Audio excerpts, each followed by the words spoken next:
Om Swastiastu, warganet yang beriman dimanapun berada. Selamat datang kembali di channel Abhine. Warganet yang beriman, kali ini saya masih membahas tentang soroh.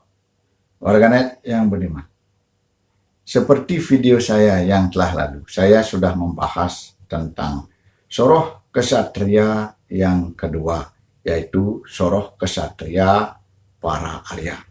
Sekarang ini saya akan membahas soroh kesatria yang ketiga, yaitu soroh kesatria Tirta Harum.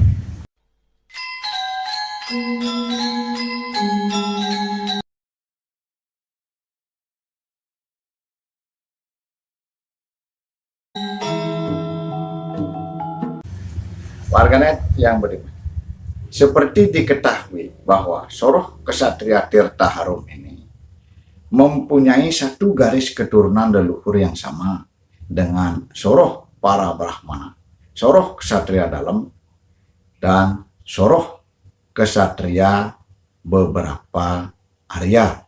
Warganet yang beriman, saya akan langsung saja menceritakan tentang siapa asal mula dari leluhur soroh kesatria Tirta Harum ini. Warganet yang budiman, seperti diketahui, Empu Barada yang menurunkan seorang putra yang bernama Empu Bahula. Empu Bahula yang menurunkan dua orang putra. Yang pertama bernama Empu Tantular, yang dimana Empu Tantular ini merupakan pengarang dari kitab Sutasoma yang berisi Bhinneka Tunggal Ika Tanhana Dharma Mangrove, atau berbeda-beda tetapi tetap satu juga. Warganet yang beriman, putra kedua dari Empu Bahula yang bernama Empu Chandra. Empu Chandra inilah yang menurunkan Brahmana Keling yang terkenal dengan ide dalam Siddhakarya. Warganet yang beriman, sedangkan dari Empu Tantular, putra pertama dari Empu Bahula, menurunkan 4 orang putra. Yang pertama bernama Dang Hyang Panawasikan, yang kedua bernama Dang Hyang Siddhimantra, yang ketiga bernama Dang Hyang Asmaranata, dan yang keempat bernama Dang Hyang Kepakisan. Warganet yang beriman, dari putra yang pertama dari Empu Tantular ini, yang bernama Dang Hyang Panawasikan, yang menurunkan 2 orang putra. Yang pertama bernama Dang Hyang Jayarembat, dan yang kedua bernama Dang Hyang Subali. Warganet yang budiman, keduanya ini sebenarnya adalah nyukle Brahmacari, tidak menurunkan Pradisantana. Warganet yang budiman, tetapi Dang Hyang Jayarembat mempunyai seorang anak angkat yang bernama Sang Anggatirta. Warganet yang beriman, Sang Anggatirta ini adalah putra dari Sriwijaya Rajasa yang terkenal dengan Dalam Keling, keturunan dari Sri Airlangga. Warganet yang beriman, kemudian Sang Anggatirta menikah dengan Niluh Sadri. Warganet yang budiman, Niluh Sadri ini adalah putri dari Kidukuh Suladri. Warganet yang budiman, diceritakan Kidukuh Suladri ini adalah keturunan dari Saptarsi yang pertama yang bernama Empu Ketek. Warganet yang budiman, dan Kidukuh Suladri ini mempunyai banyak putra, dan Kidukuh Suladri pun mempunyai 2 putri yang sangat cantik. Warganet yang budiman, kedua putrinya itu, yang pertama bernama Niluh Sadri, dan yang kedua bernama Niluh Sadre. Warganet yang budiman, kemudian Niluh Sadri menikah dengan Sang Anggatirta. Warganet yang budiman, dari pernikahan Sang Anggatirta dan Niluh Sadri ini menurunkan seorang putra yang bernama Garbajata, warganet yang budiman. Kemudian Niluh Sadri yang merupakan adik dari Niluh Sadri diambil sebagai istri oleh Ide Dalem Sri Waturenggong. Dari pernikahan Ide Dalem Sri Waturenggong dengan Niluh Sadri menurunkan seorang putri yang sangat cantik jelita yang bernama I Dewa Ayu Mas, warganet yang budiman. Kemudian Garbajata dinikahkan dengan I Dewa Ayu Mas, putrinya di dalam Sri Waturenggong, warganet yang budiman. Dari pernikahannya ini, dari pernikahan Garbajata dan I Dewa Ayu Mas menurunkan 4 putra. Yang pertama bernama Dewa Kance dan Bencingah, yang terkenal dengan sebutan juga Dewa Pring. Yang kedua Dewa Pindi. Yang ketiga bernama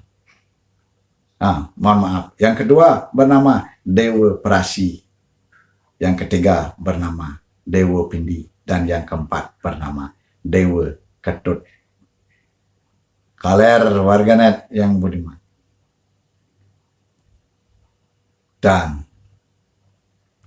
Garbajata ini mempunyai istri lain dari Puri Pamecutan yang menurunkan seorang putra yang bernama I Dewa Ngurah Oke Pamecutan, warganet yang budiman. Saya akan ceritakan satu persatu dari I Dewa Kance dan Bencingah atau I Dewa Pring, warganet yang budiman. Pada masa pemerintahan Ide Dalem Bekung Sri Pemahyun, Dewa Kance dan Bencingah ini diangkat sebagai kanca atau sekarang disebut pegawai kehakiman, warganet yang beriman. Dan Dewa Kance ini, Dewa Kance dan Bencingah, berhasil dalam menggagalkan pemberontakan yang dilakukan oleh Gusti Batanjero keturunan Nyohaya Arya Kepakisan, warganet yang budiman. Dan berkat jasanya ini Dewa Kance dan Bencingah alias Dewa Pring ini diberikan sepucuk keris yang bernama Ki Lobar atau Ki Durga Dingkul, warganet yang budiman. Dan selanjutnya pada masa pemerintahan Ide Dalem Sri Dimadi, warganet yang budiman, terjadilah pemberontakan yang dilakukan oleh Gusti Agung Maruti, masih keturunan dari Kiai Asak Arya Kepakisan, warganet yang budiman. Dan pemberontakan yang dilakukan oleh Gusti Agung Maruti ini berhasil, dan Gusti Agung Maruti pun menduduki Gel-Gel sebagai raja Gel-Gel yang juga bergelar Sri Dimadi, warganet yang budiman. Kemudian tentu saja semua putra dari Garbajata ini pindah, warganet yang budiman. Dewa Kance dan Bencingah pindah ke Nyalian dan menjadi Raja Nyalian, warganet yang budiman.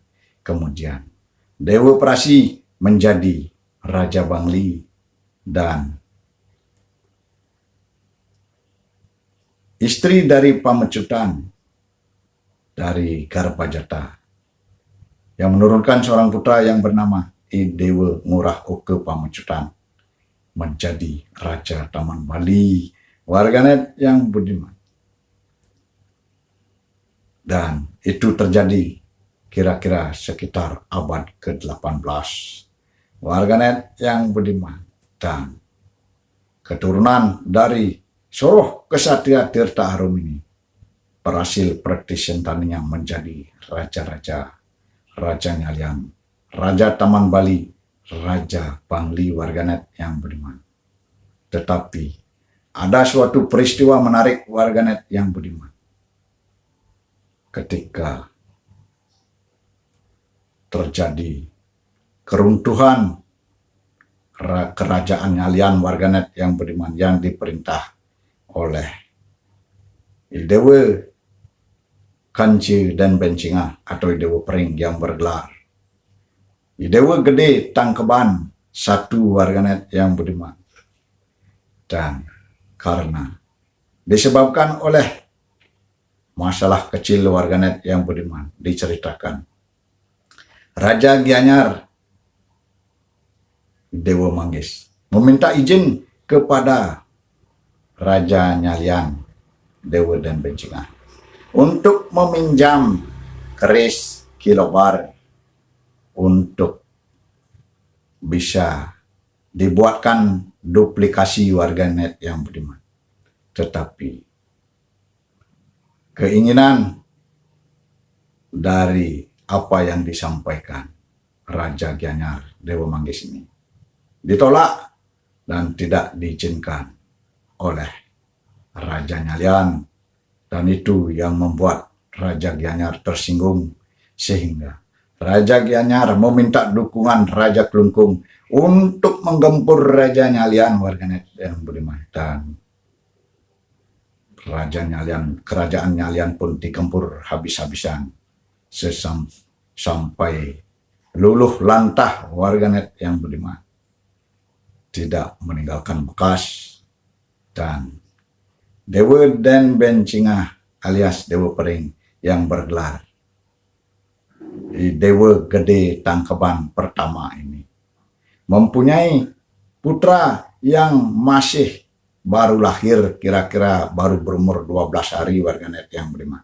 Kemudian putra ini bernama Dewa Gede Oke, warganet yang budiman. Kemudian Dewa Gede Oke ini dilarikan dan diselamatkan, dibawa ke Kerajaan Taman Bali, kemudian ke Kerajaan Bangli, warganet yang budiman. Kemudian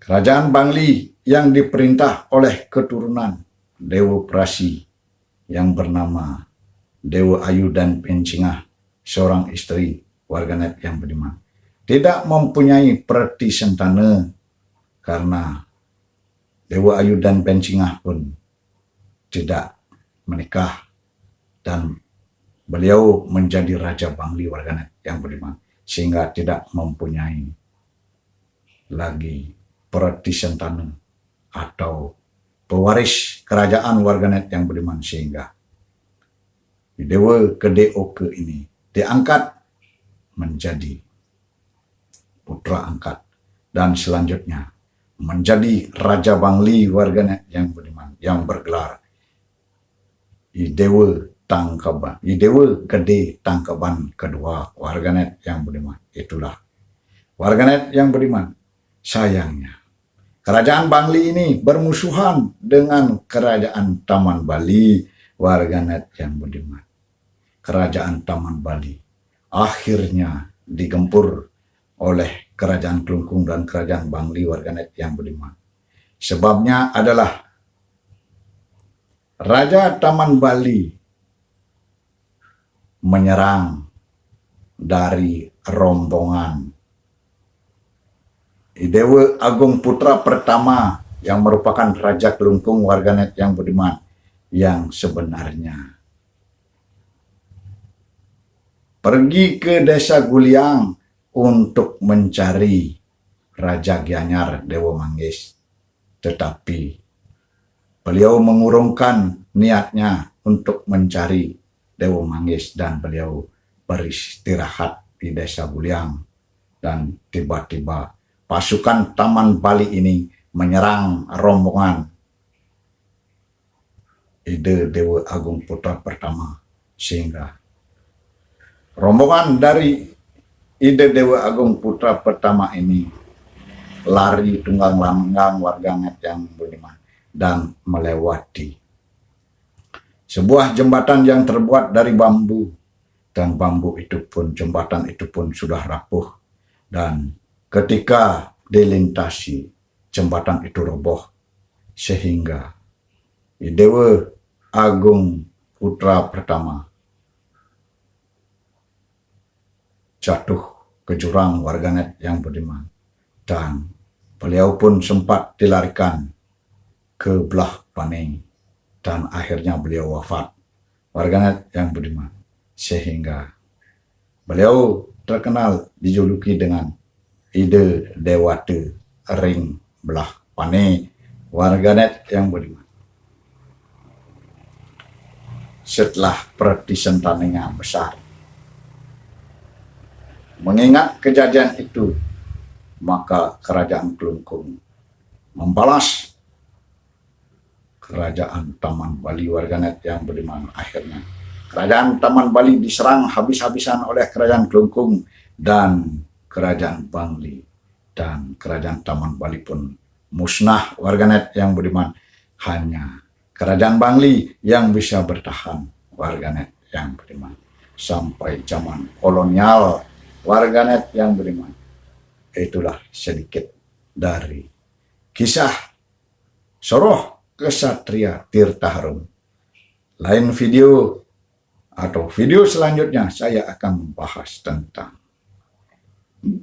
Soroh Wesya yang pertama, Soroh, yaitu Soroh Wesya Bali Mula 1. Warganet yang budiman, sampai jumpa.